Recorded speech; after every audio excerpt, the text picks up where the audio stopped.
Magandang hapon sa ating lahat. Nandito na naman po ako, The Political Bandera 4.0, nakikisingit sa Nyolo Random News para maghatid po sa inyo ng mga balita na hindi nyo pinapansin kaya pinapansin namin. At ngayon po Monday, Thursday. April 2 na po at nasa gitna po tayo ng mahal na araw, Holy Week, Semana Santa.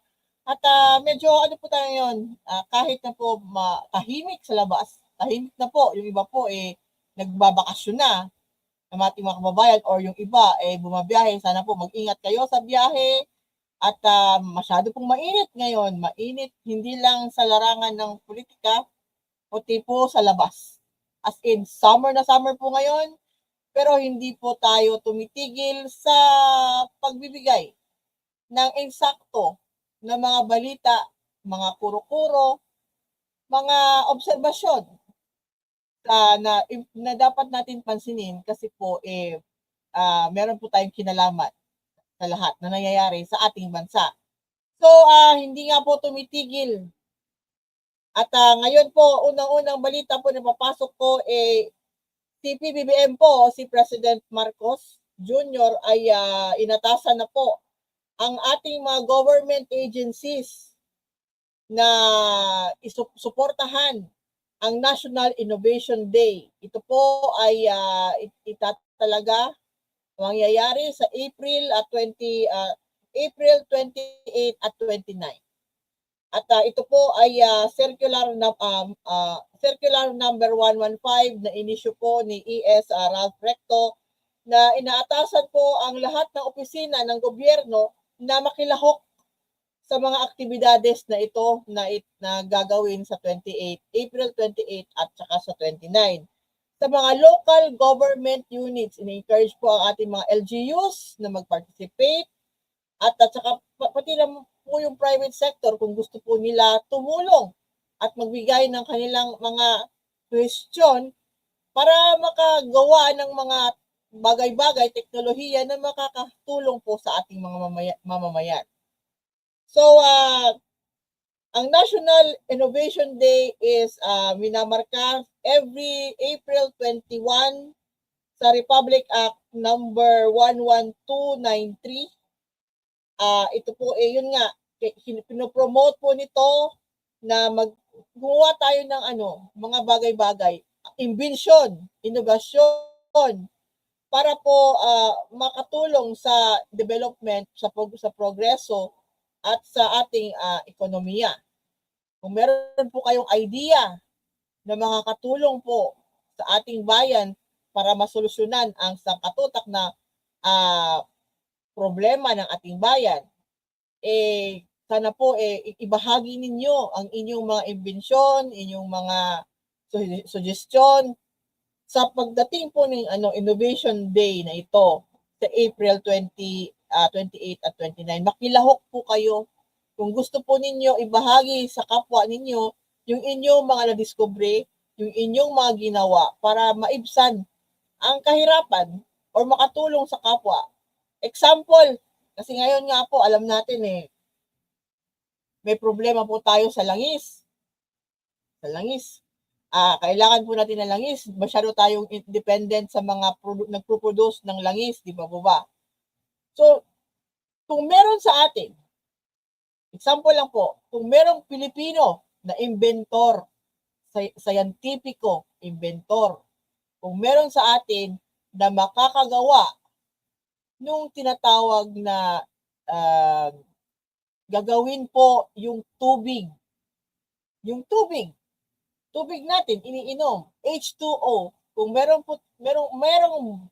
matalino at masigasig na Pilipino inventor or scientist na makaka-extract ng hydrogen atoms sa tubig at yun ang gawin source ng ating fuel, form of fuel, H2. Kung ma-extract po ninyo yon at gawin po yun sa mga ating sasakyan, ay malaking bagay na po yun. Imagine kung makakakuha tayo ng gasolina sa tubig. Di po ba? Kasi po, ang hydrogen po is a source of energy. Oh. At yun po ay clean. Clean po yun. Clean energy po yun kasi tubig eh. Tubig lang po yun. Hydrogen. So kung kung sino mang Pilipino or sino mang tao makaimbento ng yung tubig, ilalagay na lang sa fuel tank, tapos yun na yung magpapatakbo ng sasakyan natin, ay di maganda. Di ba?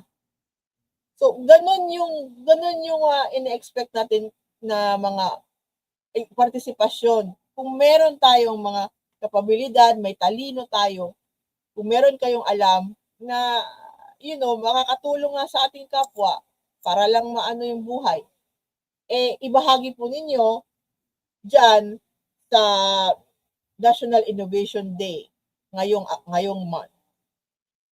Hanapin lang po ninyo doon sa inyong mga lokal ng LGUs kung paano po kayo magpa-participate. Magpatulong kayo sa inyong lokal.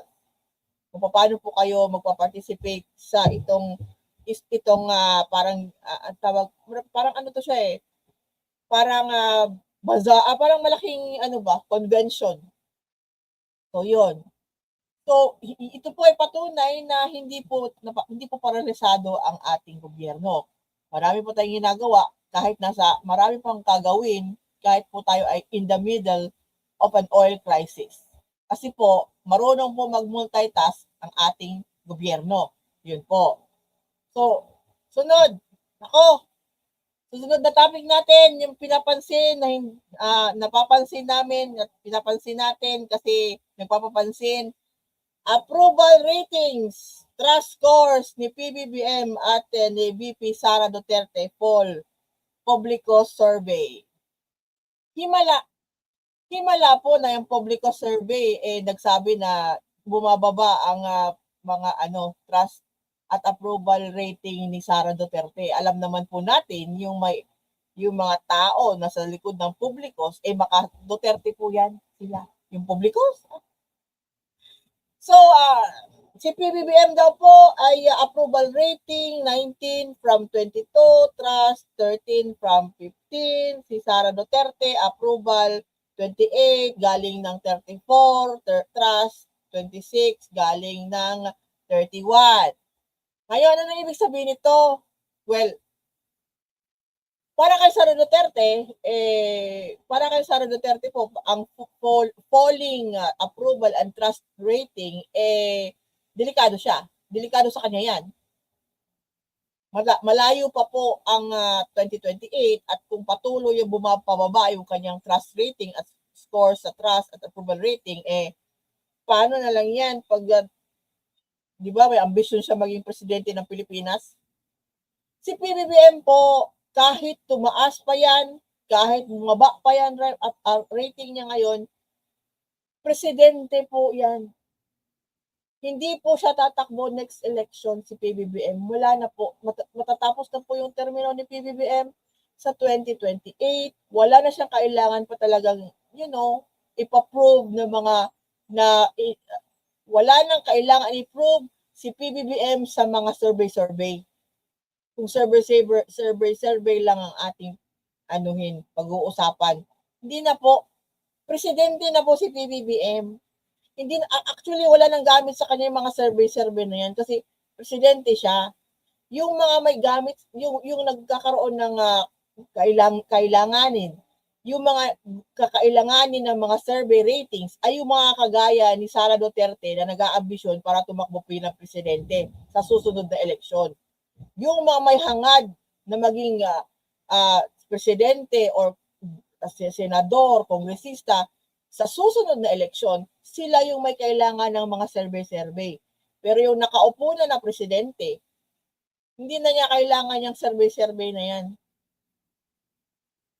Presidente na yan bumaba, umakyat, hindi nakakatanggal ng yung mga survey result ng isang presidente.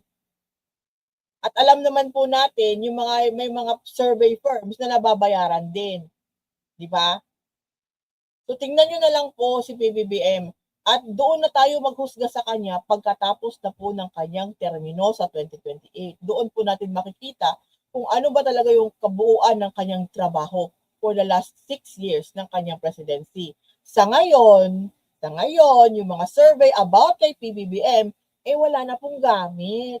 Kasi siya na yung presidente. Nung hindi pa siya tumatakbo, nung October siguro, nung mga 2022, before the election, presidential election, up to the run-up of the May 2022 election, importante po yung mga surveys, yan po yung gauge ng chances na magiging kang presidente or whatever. Pero sa ngayon, presidente na siya bakit pa kayo si survey? Yung surveyhan talaga niya, yung kagaya ni Sara Duterte, nag-aambisyon. Yung mga ambisyosa na gusto maging presidente. Pero ngayon, na sinasabi, himala ng publikos, na bumababa daw yung survey niya. Well, siya yung dapat mag-alala, si Sara Duterte, kasi siya yung may ambisyon maging presidente. Si PBBM wala na. Hindi na, tapos na siya sa 2028. Nagkatrabaho yung presidente. Mag-survey kayo, kahit zero pa ninyo si PBBM sa mga survey nila, siya pa rin presidente ng Pilipinas. Diba? Hindi siya matatanggal basta-basta ng mga survey result ninyo na pwede naman pagbayaran. Pwede lutuin, diba? Yung mag-alala sa mga survey result nila ay yung may gustong mag-ambisyon, kagaya ni Sara Duterte, na nag-announce na tatakbo siya pagka-presidente. Yan sila dapat yung maging conscious sa kanilang mga survey results, survey scores. Sila dapat. Si PBBM hindi na, wala na pakialam si PBBM sa mga survey ratings kasi presidente na siya Hindi niya na yan need. So, yun nga, himala at nakitaan na bumaba sa publikos pa man din, nakitaan na bumaba ang survey ni Vice President Sara Duterte na ewan ko. Next, breaking news. Si Manang Amy, continuing po pasaway. Nagsimula si Manang Amy magpasaway noong March 30, 31, at sige pa rin siya nagpapasaway. At kagaya po doon sa House of Representatives na si Leandro Leviste, yun yata yung counterpart ngayon ni Manang Amy sa lower house, si Leviste. Ay kagaya po ni Leandro Leviste, si Manang Amy ay nangungulit at nagdidemand sa ICI, Independent Commission of Infrastructure, na I think na-defunct na po yesterday. Nung isang araw, March 31, yun po yung last day ng ICI.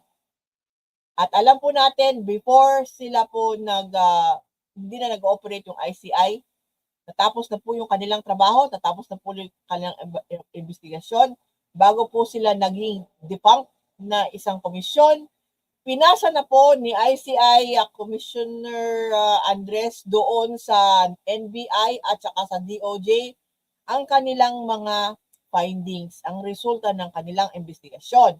At ngayon, si Manang Amy sa Senado at si Leandro Leviste sa lower house ay nangungulit sa ICI na i-release ang buong report ng flood control probe.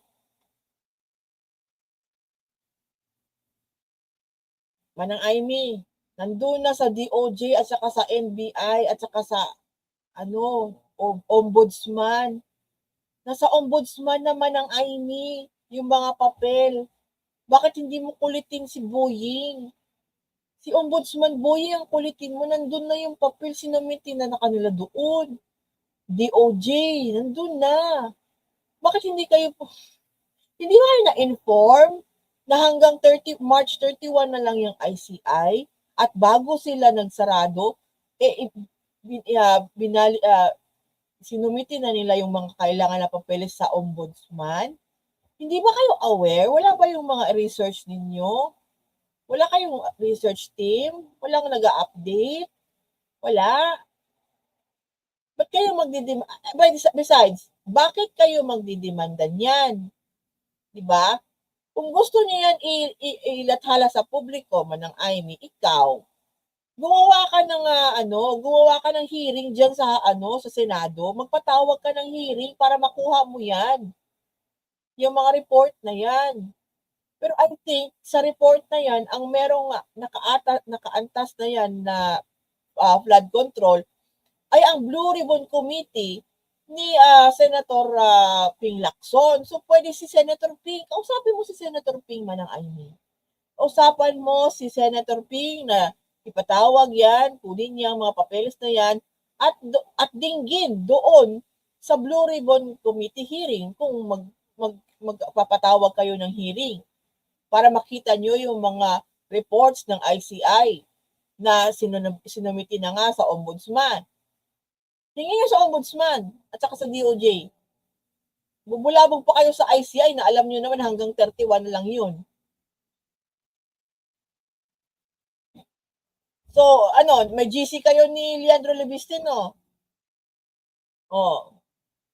Yung mga walang personality sa mga ganitong bagay, nagpapa-epal. Tapos kung napapahiya, epal pa rin. Kung gusto nyo makita yan, magpatawag kayo ng hearing para mabuskisin nyo yan. Gawin niyo sa tamang proseso yan. Hindi yung mababraso kayo, pupunta kayo sa opisina at magde-demand kayo, ibigay sa inyo dire-diretso. Dumaan kayo sa proseso, yan ang problema sa inyo eh. Ura-urada, tapos pagsasabihan kayo may proseso, magagalit kayo, tapos sasabihin niyo due process. Galing. Due process sa iba, pero sa inyo hindi. Galing. Magaling.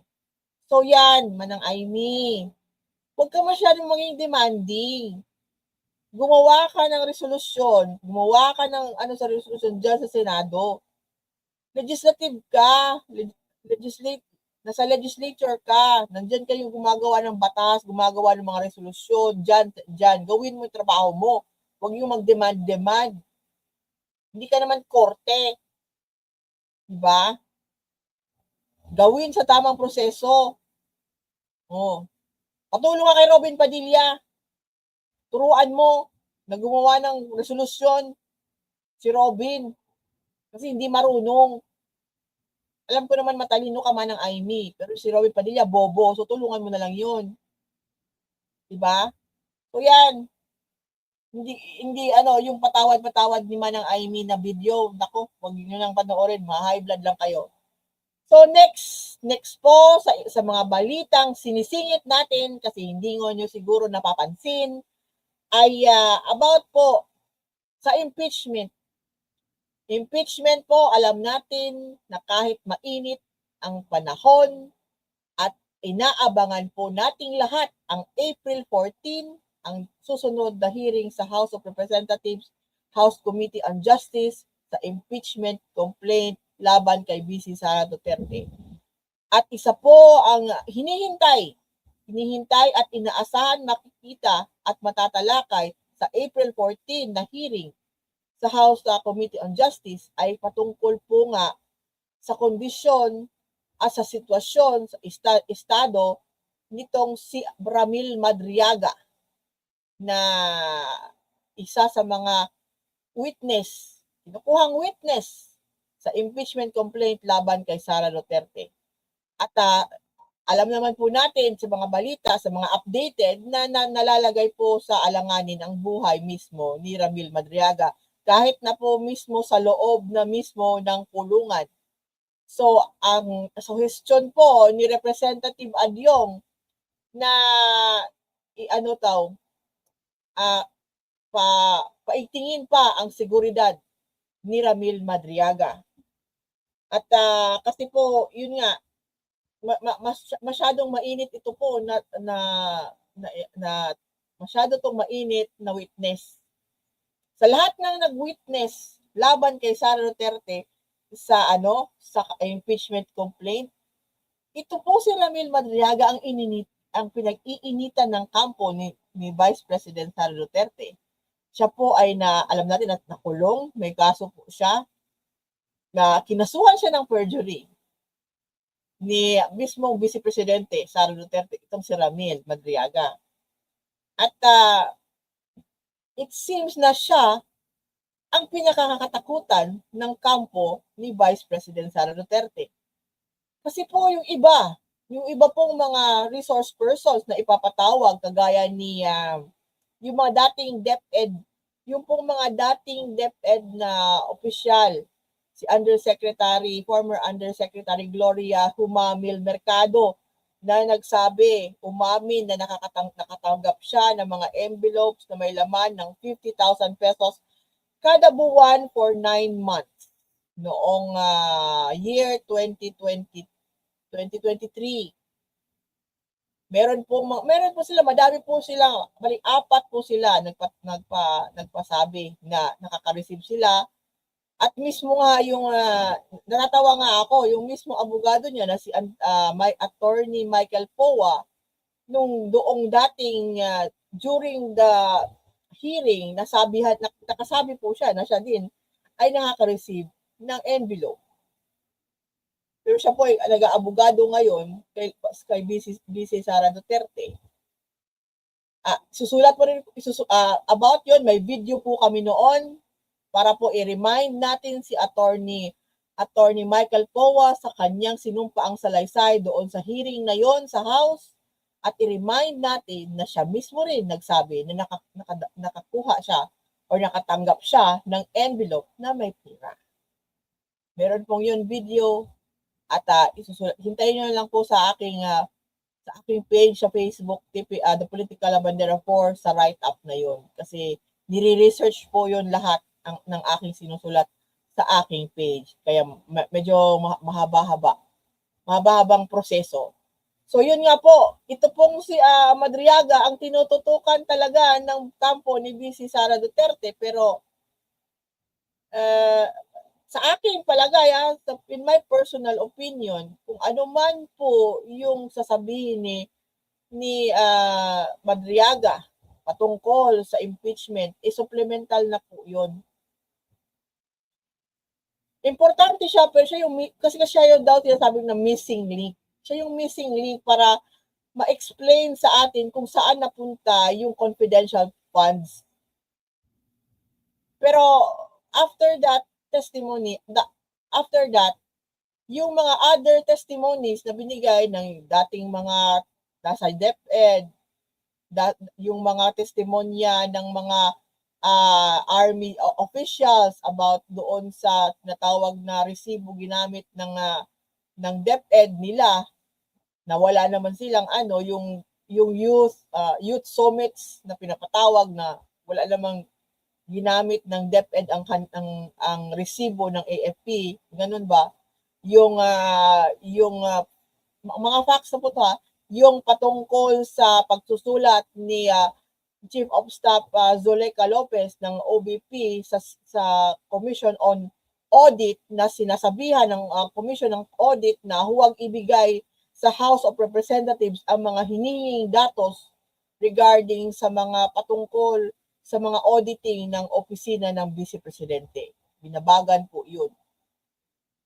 Obstruction po yun.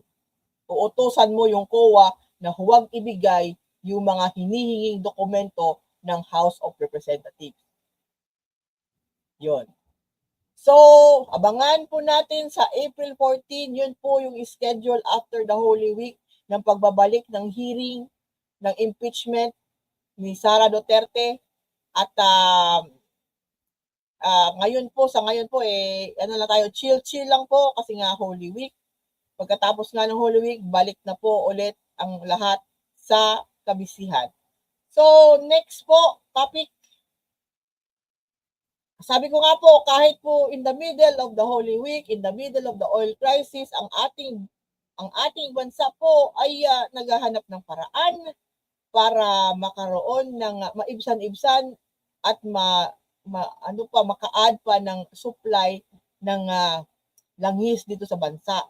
Alam naman po natin na sinabi na po na meron tayong supply ng magtatagal hanggang June 2026, pero hindi pa po rin yun enough. Hindi pa po tayo dapat magkampante kasi ongoing pa po ang digmaan doon sa Middle East. Kahit na po I think kanina or kahapon na lumabas po ang news, nagsabi po ang presidente ng Amerika, United States, na si Donald Trump, na in 2 or 3 weeks daw, sabi niya, sa mga global updated na news Sabi po ng presidente ng Estados Unidos na in 2 or 3 weeks daw baka mag-pull out na sila sa Iran. Baka. Gayon pa man ang ating pong gobyerno ay lumapit po sa Iran. Meron po tayong diplomatic ties sa Iran. Meron po tayong diplomatic ties sa Iran. Meron po ang Iran embahada dito sa atin. So ang ating bansa ay nakiusap sa Iran kung pwede imarkahan ang Pilipinas na non-hostile country.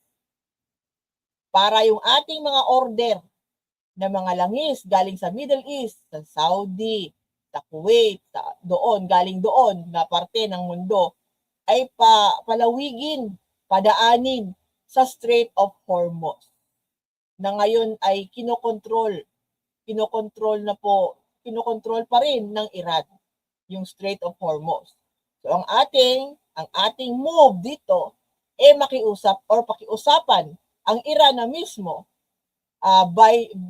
via sa kanilang diplomatic representative dito, yung ambassador, na kung pwede wag tayo mag-isipan ang Pilipinas na kalaban kahit na po kaalyado natin ang Amerika, ang United States. We are a non-hostile country. Wala tayong problema sa kanila.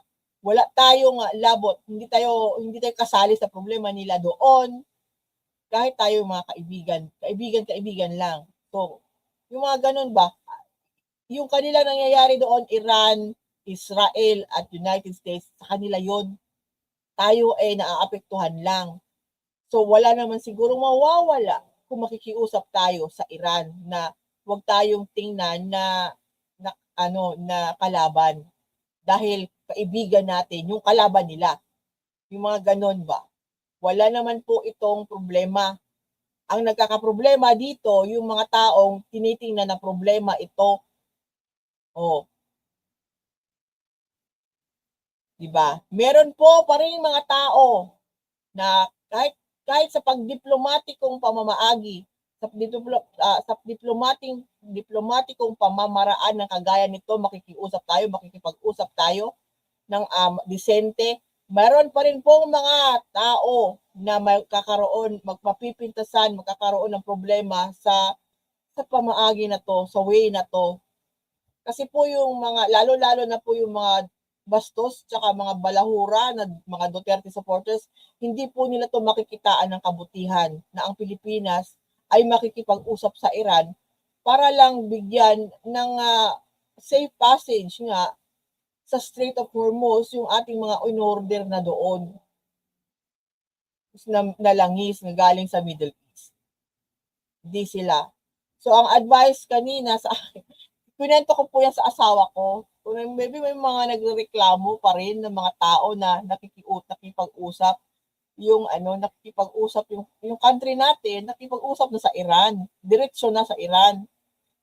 Tapos meron nagagalit na bakit daw ganon, na hindi daw negative agad ba, hindi daw tayo tutulungan ng Iran kasi nga kaalyado tayo ng Estados Unidos. So, sabi ng husband ko diretso, yung mga tao na yon, yung mga nakakakita ng masama pa rin makipag-usap, makipag-usap ng makitao sa Iran, wag silang gumamit ng gasolina pag dumating na yung pag tayo ay pagbigyan ng Iran yung ating mga orders doon, palawigin ang mga tankers na nagpapapunta Pilipinas na delivery ng mga yung mga DDS daw wag gumamit ng gasolina. Huwag kayang gumamit ng gasolina. Yun yung sabi ng asawa ko. So, yun nga, naghahanap po ng solusyon ang gobyerno. The least thing we can do for the government and our countrymen right now is wag po tayo maging pasaway. Wag tayong mag-add sa sakit ng ulo, sa init ng araw, sa init ng ulo, sa pasakit. kung meron po kayong suhestyon nga, magbigay kayo ng suhestyon. Pero pag bibigay rin kayo ng suhestyon, ayusin po din ninyo, hindi yung bastos. Tapos na po yung era ng kabastusan actually. Tapos na po. Hindi na po yun umaano yung kabastusan ngayon. Hindi na po umiiral. Hindi na po uso yung kabastusan ngayon. Magaya po nangyari doon sa Davao City, yung concert nga ni Basti Atarde ng Wolfgang. Doon makikita nyo ng mga bastos doon. Very, very unprofessional yung mga, very unprofessional yung heckler na yon. O, ano nangyari? Di inalis siya doon. And it happened in Davao City, and that one, it somehow represented the ugali of most of them there, living there in Davao City. Bastos. Dahil, alam nyo na, depende sa mga Dabawin nyo kung gusto nila ma-identify na talagang ganun talaga sila mga balahura at mga bastos. Kanila na rin yun. You are who you vote for, di ba? So yun. Again, wala pong masama na makipag-usap ang Pilipinas sa Iran. At yun ganito, sabihin na kung pwede po, pagbigyan nyo ang aming mga order na makalawig sa Strait of Hormuz. Kasi hindi kami kasali sa gulo ninyo dyan. Ayaw namin maapektuhan kami kasi naapektuhan na kami sa mga ginagawa nyo dyan. Ganun lang naman. Wala naman siguro masama kung makipag-usap na maayos. Unless siguro bastos ka talaga na thinking mo na wala talagang pag-asa, ayaw makipag-usap ng maayos. So, yun yung problema doon.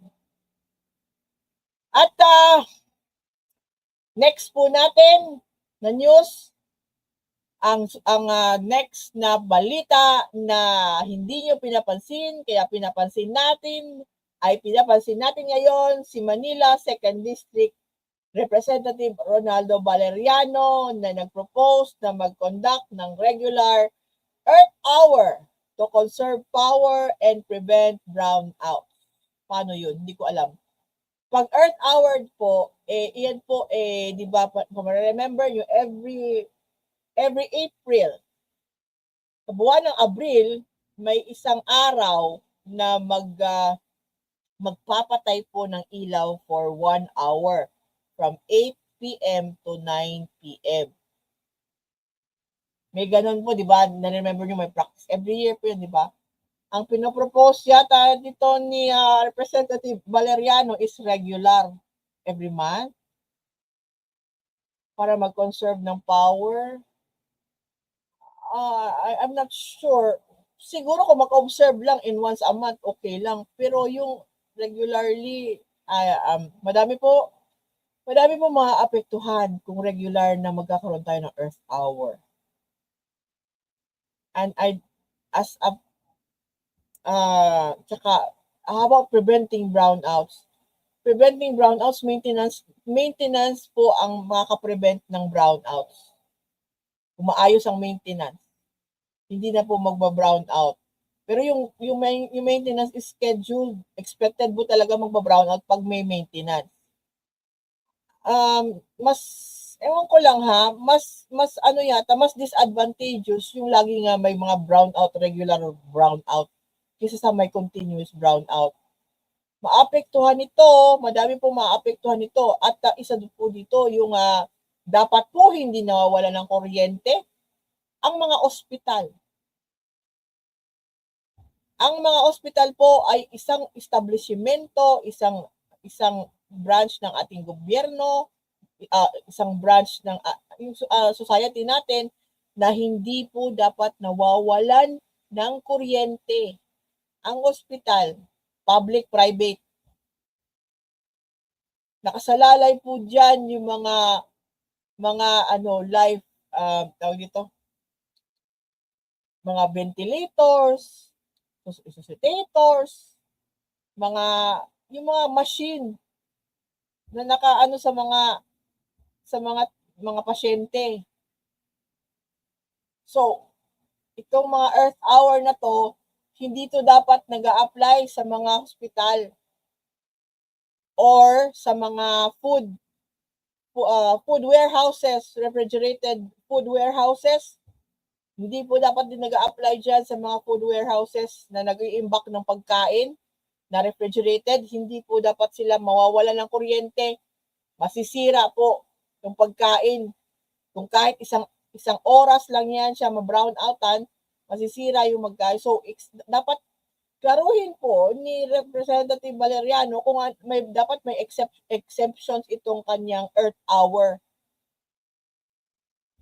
Hospital po, talagang dapat i-exempt yan. Dapat hindi sila nagpapatay ng nawawala ng kuryente. May mga pasyente pong buhay nakasalalay sa pagmawala ng kuryente. Yung mga pagkain, imbakan ng pagkain na refrigerated, dapat din po, pagkain yan. Dapat yan sila i-preserve. So kung magba-brown outan ng isang warehouse, masisira yung food. Madaming masasayang yung food. At instead na makatulong sa ating kapwa na pagkain, hindi nila makakain kasi ma-spoil yung food. Di ba? So pag-isipan nitong Earth Hour, okay na po ako sa isang araw sa buwan ng Abril, merong Earth Hour.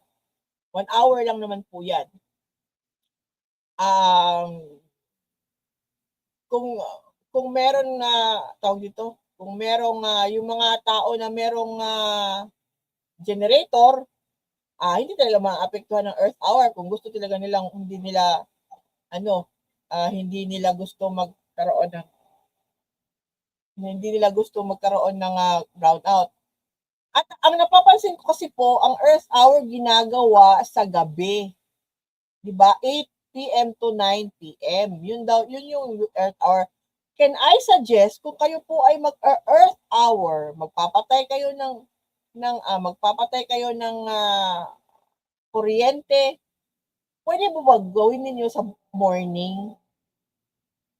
Gawin ninyo yung Earth Hour ninyo sa morning na maliwanag po, na hindi madilim. Huwag po ninyo gawin yung Earth Hour sa gabi. Sa morning na lang, para hindi na kailangan yung mga tao mag-light ng candles, ganun. Kasi kung sa gabi po yung Earth Hour, mas madelikado, madilim, di mo makita, magsindi ka ng kandila, tapos baka meron masunog. Kung mag-Earth Hour sa morning na po, maliwanag, 1 hour lang, sige, ma-endure tayo ng 1 hour na walang kuryente sa morning. Gawin ninyo habang tulog yung mga tao. Alas 4 hanggang alas 5 ng madaling araw or Earth Hour ninyo, sure. The rest of the day okay na. Yun, gawin ninyo yun. Hindi sa gabi mag-Earth Hour kasi madilim. Kaya nga tayo kailangan ng kuryente sa gabi kasi para mailaw. Tapos papapatayin nyo ng Earth Hour, mag-Earth Hour, eme kayo sa gabi ng 1 oras na para madilim. Tapos may madisgrasya pa, pati. Okay. So, ngayon, babasahin ko yung mga nag-comment. Sabi ni Edgar, I pray to God that our request and petition to Iran that our oil deliveries may grant sake. Yes, ganun na lang ba? Magdasal na lang talaga tayo na yung may maganda yung kalalabasan ng pagiging pag-usap ng ating gobyerno sa Iran. Pagbigyan tayo yung mga order natin makadating sa atin. Diba? Huwag na lang natin na kontrahin. Kasi kung yung may mga feeling magagaling pa sa gobyerno ngayon, magbigay kayo ng suggestion ninyo. Hindi kayo magreklamo. Agaya nung isang araw, nag-post ako na nagsasabi ako na toll-free. Sample toll-free po ang Cavitex. Bago po binuksan, toll-free po ang Cavitex doon sa NAIA. For the whole month of April. Wala pong toll. Toll-free Tapos, pinost ko yung reel doon sa Facebook.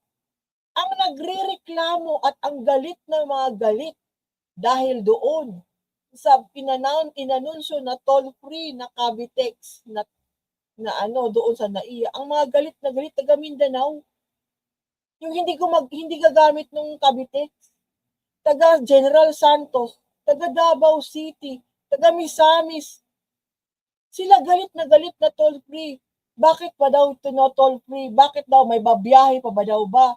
May babiyahe pa ba daw na mataas ang presyo ng langis? Meron pong babiyahe hanggang ngayon. Meron po tayong mga kababayan na kahit ganito ang sitwasyon natin, ay babiyahe at babiyahe uuwi po sa probinsya para makasama ang pamilya. Meron. Kung kayo po ay walang pangbiyahe, huwag po kayo maiinggit sa mga makabiyahe. Kung wala kayong pera, huwag po kayong mandadamay sa pagkamiserable ninyong buhay ninyo doon sa mga taong gustong bumiyahe para makasama yung kanilang mga pamilya sa probinsya. At lalong-lalo na po, kung hindi po kayo taga Cavite, hindi po kayo taga Manila, hindi po kayo gumagamit, hindi niyo po nagagamit yung Cavitex at mga tolls, mga toll gates, highway toll gates sa Metro Manila, sa Kalakhang, Maynila, kasi taga Mindanao kayo, huwag po kayo magrereklamo. Ilugar ninyo yung sarili nyo sa Mindanao. Nasa Mindanao kayo, tapos reklamo, nagagalit kayo na yung toll-free doon. Toll-free ang mga toll doon sa Metro Manila.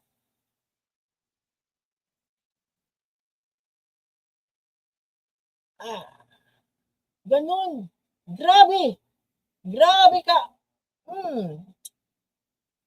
So, isipin nyo na lang po, kung miserable yung buhay ninyo dahil hindi kayo makaalis kasi nga wala kayo pang gasolina, tapos alam naman ninyo yung tao, mga ibang mga tao na meron pang means na makabiyahe, makabakasyon, makauwi sa kanilang mga probinsya, huwag po kayong maiinggit sa kanila. Diskarte po nila yun. Kayo, kung gusto pala ninyong mamasyal, gumawa kayo ng diskarte nyo para makapasyal kayo. Huwag nyo pakialaman yung ibang tao na naningkamot at namursige na makauwi, makahanap ng paraan para makauwi, bumiyahe. Kahit mahal ang gasolina, kahit mainit ang araw. O, di ba? Kung wala, meron kami kasabihan dito sa Bisaya, kung wala, puyo. Pumirmi sa bahay. Pumirmi kayo sa bahay. Wala pala kayo, di pumirmi kayo, staycation. Wala naman po masama kung mag-staycation, di ba? Yun kami nga po ngayon, staycation kami dito sa bahay. Nandadamay ba kami ng ibang tao?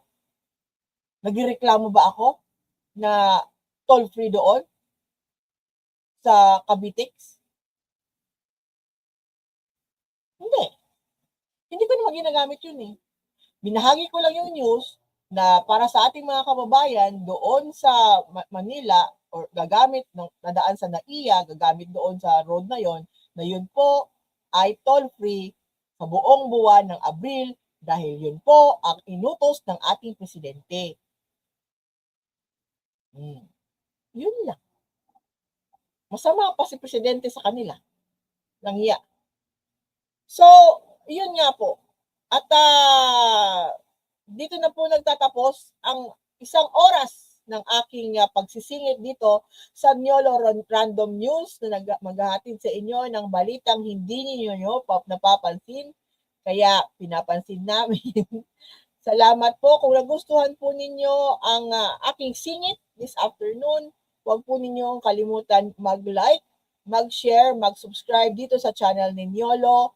Sa channel po ni Tita Admin Rich na nakita nyo kanina, kanina umaga. Sa channel po ni Banat Boy, mamayang gabi siya. At sa akin pong TPL3 dito po sa Facebook, TPL3 dito sa YouTube. Kung gusto po ninyo, nilalagay ko po yung mga kopya ng record ng aking mga podcast doon. So kung gusto niyo mag-replay, team replay, hanapin lang po ninyo ang TPL3 dito sa YouTube. Kung kayo po ay nasa Facebook, hanapin po ninyo ang The Political Labandera 4.0. Yun po ay bagong page na at paki-like, share, and subscribe na din doon. Kung gusto po ninyo, kung kayo po ay mahilig magbasa, inaanyayahan ko po kayo, iniimbitahan ko po kayo magtambay doon. Kung hindi po kayo, kung tinatamad kayo magbasa, wag po, hindi po kayo doon, kung tamad po kayo magbasa, wag po kayo doon, wag po kayo magtambay doon kasi mahaba po talaga yung sinusulat ko doon at medyo, medyo intellectual po. So, kung kayo po ay nalagi doon, pagpasensyahan po ninyo yung mga masyadong malalalim na mga diskurso doon at talakayan. Kung kayo po ay nasa TikTok, hanapin po ninyo yung The Political Labandera, TPL3, doon sa TikTok. Nandoon po, audio po, explainer audios po ng aking mga write-up. So, puntahan lang po ninyo doon kung gusto nyo makinig sa aking mga sinusulat. So hanggang dito na lang po muli ako, The Political Labandera 4.0, si Maureen Rose Villa Villar, all the way from Ormoc City, Leyte po at ako. At ako po ay nagpapasalamat kay Niolo. At na-enjoy ko po, dahil po sa kanyang pangulit sa akin, na-enjoy ko na rin po itong podcast ko. At samahan po ninyo kami sa susunod naming mga podcast. At sana po ngayong Holy Week ay ilagay po natin na ating mga sarili sa pagmuni-muni sa ating mga kasalanan at maging reflective po tayo sa kung ano pa ang ating magagawa sa ating buhay para ito po ay maging matiwasay at mabuti at para makatulong tayo sa ating kapwa at para ring matuwa po ang ating Diyos. So hanggang dito na lang po. Salamat po and I will see you all sa susunod na podcast. Thank you and goodbye and good afternoon.